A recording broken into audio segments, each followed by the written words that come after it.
Matthew Evans, a wealthy man in his late 70s, sat alone in his gleaming silver Mercedes, tapping his thumb impatiently against the steering wheel. The car's air conditioner hummed steadily, barely keeping the sweltering Kentucky heat at bay. Retired and having amassed a fortune through decades in the finance business, Matthew was accustomed to life bending in his favor. Yet on that particular day, fate had chosen to intervene. Stranded on a quiet stretch of road far from the comforts of his pristine mansion on the outskirts of town, he was faced with a flat tire and no immediate help in sight. After several unsuccessful attempts to contact roadside assistance, he sighed deeply and resigned himself to wait. As Matthew's frustration began to bubble under the surface, his attention was suddenly drawn to a lone figure approaching down the road. A young boy, perhaps 13 or 14 years old, dressed in a faded t-shirt and worn-out sneakers, walked with a determined stride. Matthew watched as the boy's eyes narrowed slightly while he examined the car, his face set in an expression of quiet resolve. After a moment, the boy offered Matthew a polite but confident nod and said in a steady, clear voice, "Got a flat, sir?" Yes, I do," replied Matthew, feeling an unexpected mix of relief and unease. "I was really hoping for a bit of help," he admitted, his tone soft yet tinged with vulnerability. The boy returned a small smile, his expression brightening as he responded, "But my phone's got no signal out here." Without missing a beat, he knelt beside the tire. "My grandpa taught me how to change a tire last summer. Do you have a spare?" Matthew gestured toward the trunk, watching intently as the boy opened it and produced the necessary tools. The young man worked swiftly and efficiently, his hands moving with a quiet confidence that seemed to belie his age. As Matthew observed him, a strange humility began to creep in, a feeling he had not experienced in many years. Matthew wanted to offer the boy something in return for his unexpected kindness, but the young man focused intently on the task at hand and hardly glanced up. After a few minutes, he finished by wiping his hands on his jeans and stepping back. "All done," he said simply, offering a small, satisfied smile. Reaching into his wallet, Matthew pulled out a few bills and held them out. "Here, take this. I really appreciate your help." But the boy stepped back, raised his hand politely and replied, "Thank you, sir, but I don't need anything. I'm just happy to help." Stunned, Matthew stood there for a long moment with the money still in his hand, watching as the boy turned and walked away down the road. The encounter left Matthew deeply moved, though he couldn't quite pinpoint why. Alone now, he slipped the money back into his wallet and got back into his car. As he drove away, he watched in the rearview mirror as the boy's figure gradually diminished into the distance. For the rest of his journey, Matthew's thoughts kept drifting back to that young helper. There was something about the boy, a quiet dignity and a self-assurance that was not born of wealth or privilege, but from something much deeper. That night, as Matthew sat alone in his lavish home, he found himself unable to shake the image of the boy walking away with nothing but a genuine smile. In the solitude of his study, he sank into the leather armchair that dominated one corner of the room, surrounded by shelves filled with books he rarely opened. The only sound was the soft ticking of an old grandfather clock in the corner, and his dinner, a perfectly prepared steak and asparagus, sat untouched on a side table. No matter how many people Matthew had encountered in his lifetime, business partners, employees, investors, the boy's act of kindness stood out as something entirely unexpected.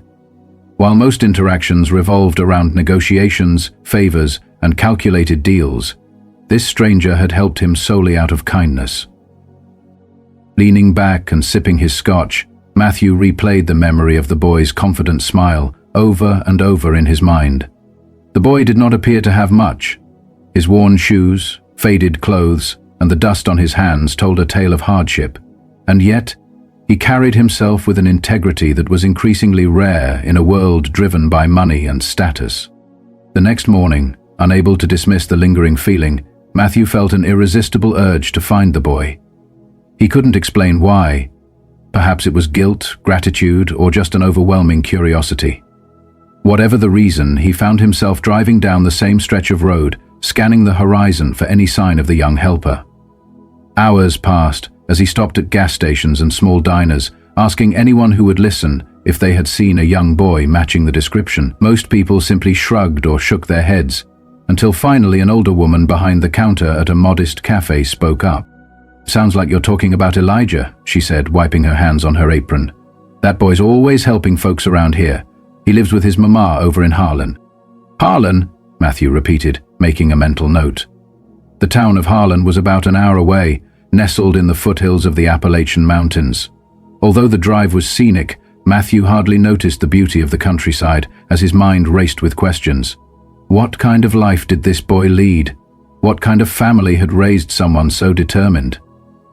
When Matthew arrived in Harlan, he found the streets to be quiet and lined with modest homes and small businesses. He inquired with a few locals about Elijah and was eventually directed to a small house on the edge of town. The house was worn yet tidy, with a front porch that sagged slightly under its own weight, a testament to both time and humble means. Matthew parked his car and hesitated for a moment, unsure of what to say. Taking a deep breath, he knocked on the door. It opened a moment later to reveal a woman in her early 40s. She looked tired but kind, her eyes sharp and curious as they sized him up. "Can I help you?" she asked. "Good morning," Matthew said, clearing his throat. "I'm sorry to bother you, but I believe I met your son yesterday." "Elijah, right? He helped me with a flat tire." Her expression softened instantly, and a small smile appeared on her face. "That sounds like my Elijah. He's always helping folks." "I just wanted to thank him properly," Matthew explained. "I wouldn't have accepted anything from you yesterday. I just felt compelled to express my gratitude." The woman nodded, stepping aside to let him in. "He's out back. You're welcome to wait," she said. Matthew stepped inside, taking in the modest surroundings. The furniture was old yet clean, and the walls were adorned with family photos and a few hand-drawn pictures that appeared to have been created by a much younger Elijah. It was a far cry from his own home, with its pristine surfaces and expensive artwork, yet something about this space felt warm and alive. Following her out to the backyard, Matthew saw Elijah busy repairing a rickety fence. The boy looked up, surprised to see him. "Hey, Mr. Elijah," he said, wiping his hands on his jeans. "What are you doing here?" Matthew smiled, feeling a mix of nervousness and genuine gratitude. "I wanted to thank you again," he said softly. "You helped me when I really needed it, and I haven't been able to stop thinking about it." Elijah shrugged, his expression easy and genuine. "It wasn't a big deal," he replied modestly, but to Matthew it meant everything. "I don't think you realize what a big deal it was," Matthew said, breaking the silence. "People don't usually help strangers without expecting something in return." Elijah tilted his head slightly, as if puzzled by the remark. "I don't see it like that," he replied simply. "If someone needs help and I can do it, why wouldn't I?" Matthew was struck by the simplicity and purity of the boy's logic. He glanced around at the yard. The fence was patched together with mismatched wood, the grass was uneven and sparse, and behind the house an old swing set hung precariously, its chains rusted and broken. It was clear that Elijah's family did not have much, yet they managed with what they had. "You've got a good head on your shoulders," Matthew said softly, meaning that his mother must be very proud. Elijah grinned and glanced back toward the house. "She works hard," he replied. "I just try to help out where I can." For a moment Matthew was silent, absorbing the boy's words. He thought back to his own childhood, spent in a modest home where his parents had worked tirelessly to make ends meet and teach him the value of hard work and perseverance. Over the years, caught up in the pursuit of wealth and status, he had drifted away from those lessons. Now, standing in this humble yard, he felt an odd mixture of nostalgia and regret. "I'd like to do something for you and your family," he finally said. "Not because you need charity, but because what you did was right. You helped me, and I'd like to return the favor." Before Elijah could respond, his mother stepped out onto the porch, wiping her hands on a dish towel. "Elijah, you'd better come inside and wash up before lunch," she called. Then her eyes shifted to Matthew. "Would you care to join us? It's nothing fancy, but you're welcome." Matthew hesitated. He was unaccustomed to such invitations, yet the sincerity in her voice left him no room for excuses. "I'd like that," he said, following her into the house. Inside, the kitchen smelled of freshly baked bread and roasted vegetables. The small table, surrounded by mismatched chairs, had been set with care. Matthew took a seat, feeling somewhat out of place in his tailored suit amid the humble surroundings. Elijah washed his hands at the sink and then joined them, his easy smile never faltering as he sat down. During lunch, Matthew found himself drawn into heartfelt conversation. Elijah spoke about his school, his friends, and his dreams of becoming an engineer, while his mother shared quiet stories about the community and the people who looked out for one another. Matthew listened intently, feeling a warmth he had not experienced in years.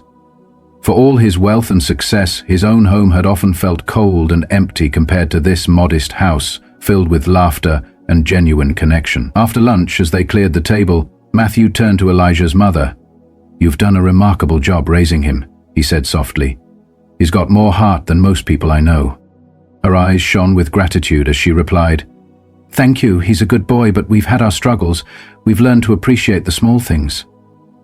Matthew nodded, his mind already abuzz with ideas. He couldn't simply walk away without doing something for them. This family had given him a gift he hadn't even realized he needed. A reminder of what truly matters in life. That afternoon, as he drove back to his estate with an unexpected clarity, Matthew began to plan. This wasn't about charity, it was about honoring the boy's selflessness and the family's resilience. Elijah and his mother deserved more than patched fences and worn furniture. They deserved stability and recognition for the strength they showed every day. The next morning, Matthew made call after call, reaching out to old colleagues, contractors and suppliers. By midday, a comprehensive plan was set in motion. Within a week, trucks and workers began arriving at Elijah's home. Matthew stood on the sidewalk, clipboard in hand, directing the renovations, as Elijah and his mother looked on in astonishment. "You didn't have to do this," Elijah's mother said, her voice trembling as she watched the crew unload supplies. "We've managed fine on our own." Matthew turned to her, his expression earnest. "You've done more than manage. You've thrived. And you gave me something I didn't know I was missing. Let me give back." Elijah, standing quietly next to his mother, fixed Matthew with a thoughtful gaze. Neither spoke for a long moment until Matthew finally said, "You taught me something, Elijah. Helping people isn't about money. It's about showing up. I want to show up for you over the next several weeks." Over the ensuing weeks, the house underwent a remarkable transformation. The sagging porch was replaced with sturdy new wood, the roof was repaired, and the rusty swing set out back was replaced with a brand new one. Inside, the walls were repainted, the floors polished, and the kitchen was upgraded with modern appliances. At first, Elijah eagerly tried to help with the renovations, carrying planks, sweeping debris, but Matthew insisted that the boy take a break. "Your job, Elijah," Matthew said with a gentle smile, "is to enjoy being a kid for a little while." Despite the invitation to relax, Elijah couldn't resist sneaking out occasionally to watch the crew work. His eyes lit up with curiosity as he observed them measure, cut, and build. One of the workers, a burly man named Joe, noticed his interest and invited him to help measure wood planks. Before long, Elijah was asking questions about tools, materials, and construction, his excitement infectious. Matthew watched from a distance, a warm pride swelling in his chest, a feeling he hadn't experienced in years. He realized that, for the first time in a long while, he was doing something meaningful, something that transcended the pursuit of wealth. The boy's energy rekindled the ambition he had once known before life became a blur of boardrooms and stock portfolios. One evening, as the sun dipped low and the sky was painted with soft hues of orange and pink, the renovation project neared its end. The family gathered on the porch, marveling at the transformation that had taken place. Elijah's mother turned to Matthew, her voice choked with emotion. "This isn't just a house anymore. It's a home. I don't know how we can ever thank you," she said.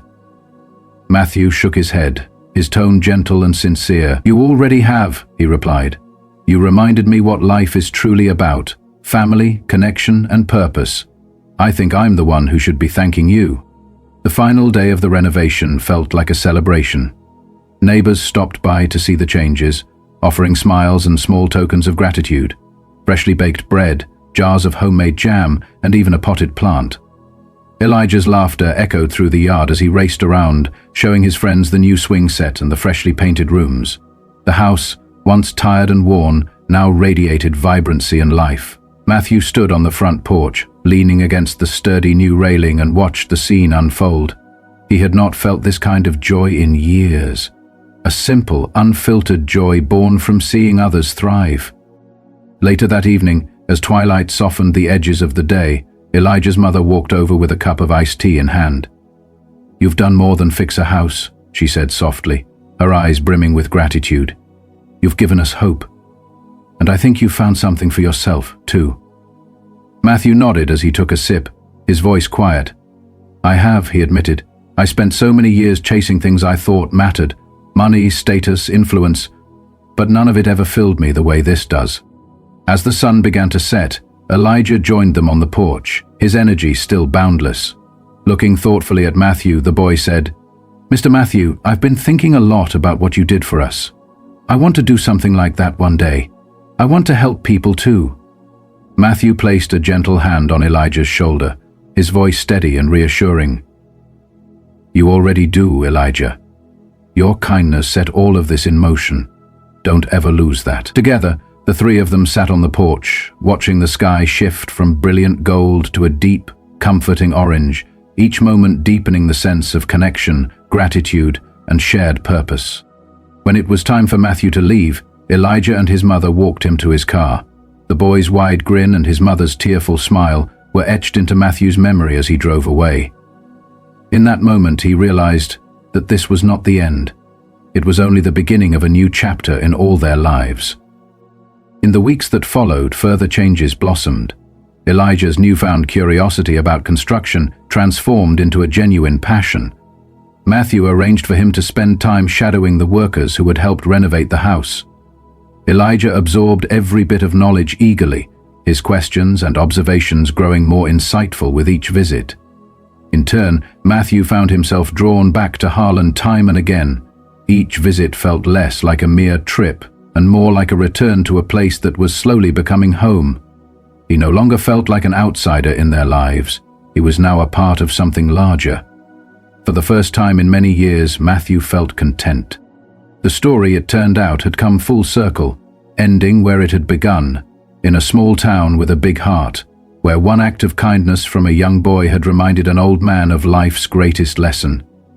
It is not about what you have, but about what you give. Matthew's experience served as a powerful reminder that even the smallest act of generosity can alter the course of a life. It was a lesson that resonated deeply within him, a lesson that, in its simplicity, held profound meaning. The memory of that day lingered long after the boy had vanished into the distance, etched in his mind like a treasured photograph. In a world filled with transactions and negotiations, where every favor was measured against an expectation, the pure, unselfish act of kindness had offered Matthew something he had never anticipated: hope. That night, as Matthew sat in the quiet solitude of his lavish home, the image of the boy's smile haunted him. He recalled the soft tick of the grandfather clock, the untouched steak and asparagus, and the way the warmth of the memory stood in stark contrast to the cold, calculated interactions of his daily life. Despite having encountered thousands of people in his lifetime, business partners, employees, investors, this singular act of kindness had stirred something within him that no amount of wealth or success ever had.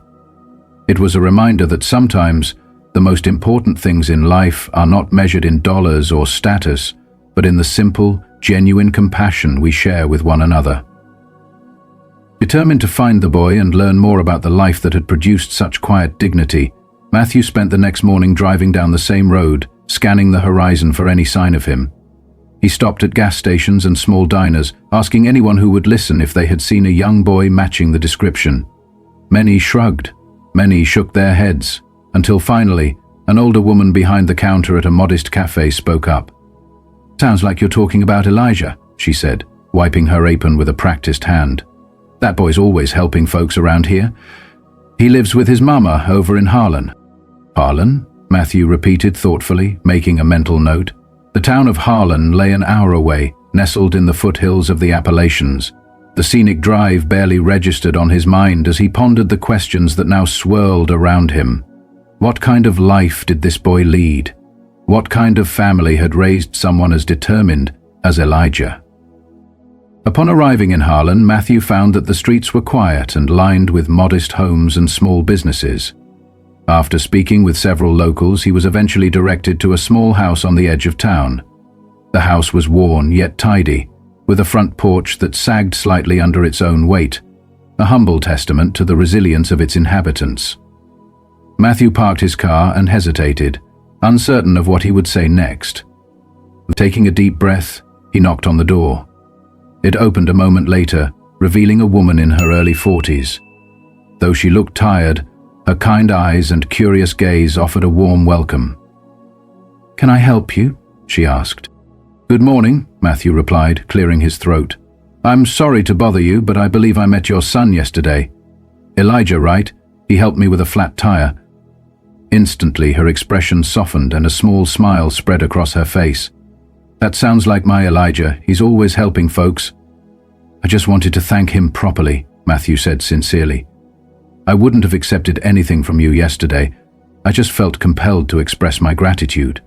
The woman nodded, stepping aside to let him in. "He's out back. You're welcome to wait," she said gently. Matthew stepped inside, absorbing the modest surroundings. The furniture was old yet clean, and the walls were adorned with family photos and hand-drawn pictures that evoked memories of a much younger Elijah. It was a stark contrast to his own immaculate home, with its pristine surfaces and expensive art. Yet the space exuded warmth and life. He followed her out to the backyard, where he found Elijah diligently repairing a rickety fence. The boy looked up, surprised to see Matthew. "Hey, Mr. Elijah," he said, wiping his hands on his jeans. "What are you doing here?" Matthew smiled, feeling both nervous and grateful. "I wanted to thank you again," he replied softly. "You helped me when I really needed it, and I haven't been able to stop thinking about that kindness." Elijah shrugged, his expression easy and genuine.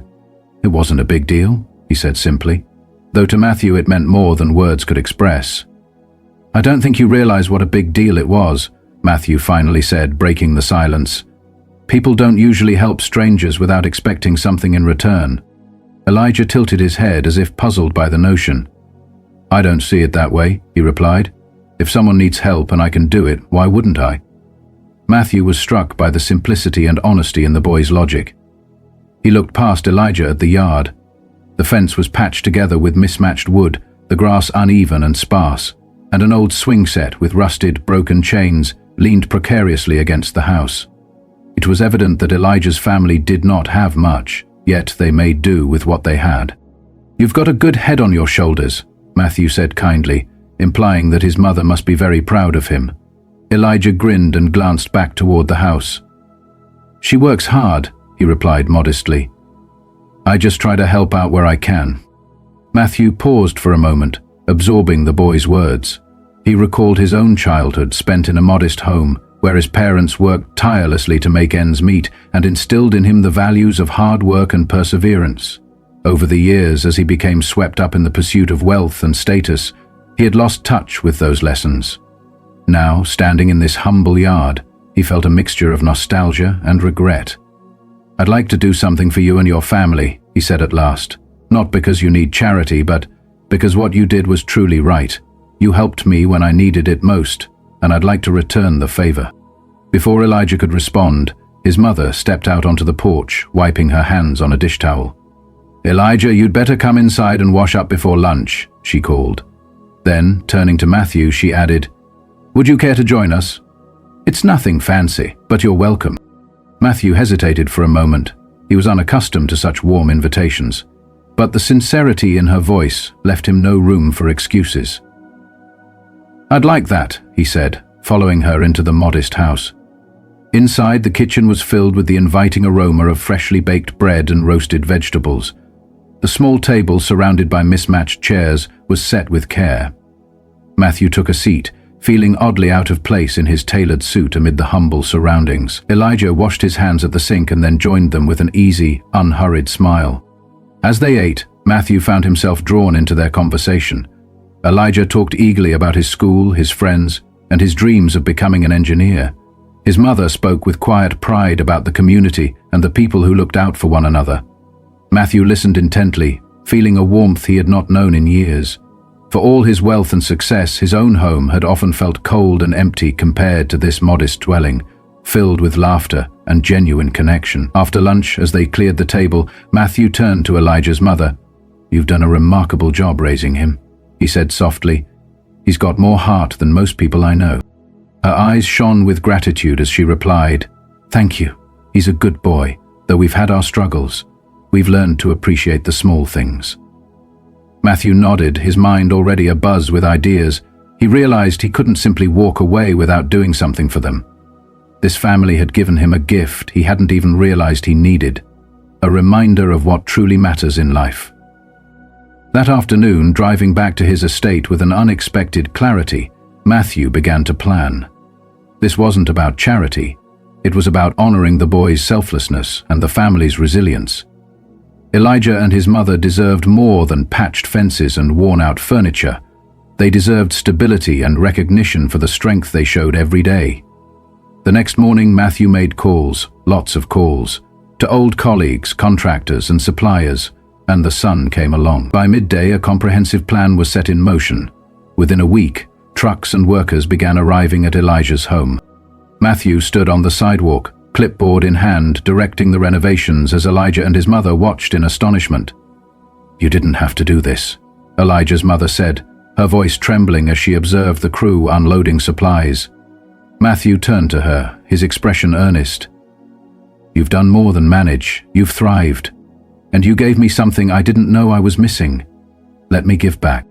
Elijah stood quietly beside his mother, his curious gaze fixed on Matthew. For a long moment, no one spoke until Matthew finally said, "You taught me something, Elijah. Helping people isn't about money. It's about showing up. I want to show up for you over the next several weeks." Over the following weeks, the house underwent a remarkable transformation. The sagging porch was replaced with sturdy new wood. The roof was repaired. The rusty swing set in the backyard was replaced with a brand new one. Inside, the walls were repainted, the floors polished, and the kitchen upgraded with modern appliances. At first, Elijah eagerly tried to help with the renovations, carrying planks and sweeping debris, but Matthew insisted that the boy take a break. "Your job, Elijah," Matthew said gently with a smile, "is to enjoy being a kid for a little while." Still, Elijah couldn't resist sneaking out occasionally to watch the crew work. His eyes lit up with curiosity as he observed them measure, cut, and build.